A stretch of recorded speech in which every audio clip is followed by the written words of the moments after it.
All right. Good afternoon, Dr. Anderson.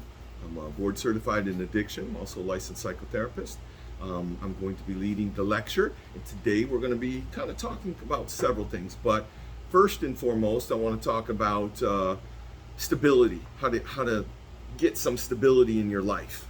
Okay, especially when things aren't going your way, especially when you feel overwhelmed by life. Sometimes we're in patterns of dysfunction that we're fully unaware of because they sneak up slow. And people utilize alcohol, drugs, maybe, behaviors, and to escape dealing with things. And unfortunately, over a long period of time, that starts to lead to a lifestyle that's maybe disadvantageous to the person leading it. Where, in other words, they have less productivity, poorer relationships, less physical wellness, less mental stability. And because they're so unaware, they continue on these patterns till they become habitual. And then that's when the problems start. And when those problems start, and they do become aware, they don't know where it came from. And I find that probably a vast majority of people that are suffering with some moderate to even severe dysfunction like depression, anxiety, substance abuse, maybe even dependence, it's because it's self-induced, because of that lifestyle that they've integrated into slowly, and because they were unaware, and because they don't have alternative coping mechanisms, alternatives to their lifestyle. So that's what I want to talk about. And I started with this a little bit earlier about the biggest problem that I see amongst people in general who suffer with dysfunction. When I say dysfunction, again, the aforementioned depression, anxiety, impairments in their cognition, being able to deal with life, maybe poor productivity, meaning sporadic work history, not being able to do well in school, all kinds of issues, poor relationships, physical health issues. Those are the standards that most people get in trouble with.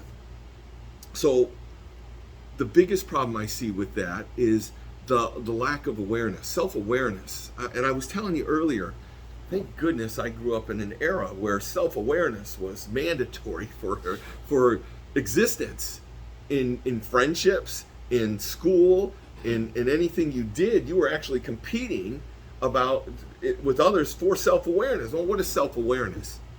Self-awareness is the understanding, the cognitive capacity to understand where you're at and how you interact in your environment, how it affects other people, and how other people perceive you.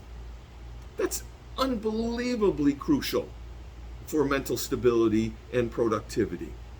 Self-awareness means that I understand that I exist in my environment and that the things that I do and say affect everything around me, and that there's consequences and rewards for those things. And I'm aware of all that stuff while I'm doing it in real time. That's self-awareness. It doesn't exist anymore. And that's why I see so much societal failure in most people, especially the young kids. When I say young, I'm not going to throw millennials under the bus, but I mean other generations as well. They're just not self-aware. They seem to lack the capacity for impulse control, and they don't have an attention span long enough to be able to self-analyze, to self-assess, and be self-aware. So because of that, they work on impulse, just feelings. Everything's about impulse and feelings. And unfortunately, that leads to horrible, debilitating decisions. If you base all your decisions on emotional over reactiveness and no impulse, or impulsively, you're going to make horrible decisions that are going to lead to all kinds of consequences. Not to mention, it's going to make you very uncomfortable in life. It's going to make you very uncomfortable. And if you're uncomfortable in life, what are you going to look to do? Yeah, you're not going to want to deal with life. Why would you? So you're going to look for behaviors, escapisms, or alcohol, or smoking, to escape from that, so that it's not so overwhelming to you. And that may start off innocently enough, but whenever you start off using something as a tool to overcompensate or compensate for what you can't do internally, that's a huge problem, because eventually what's that going to lead to? Dependence. And that dependence over time, habituation, and then that's when the dysfunction hits. And then they look around and say, I don't understand what happened. Well, because they weren't self-aware enough to realize the progression of it.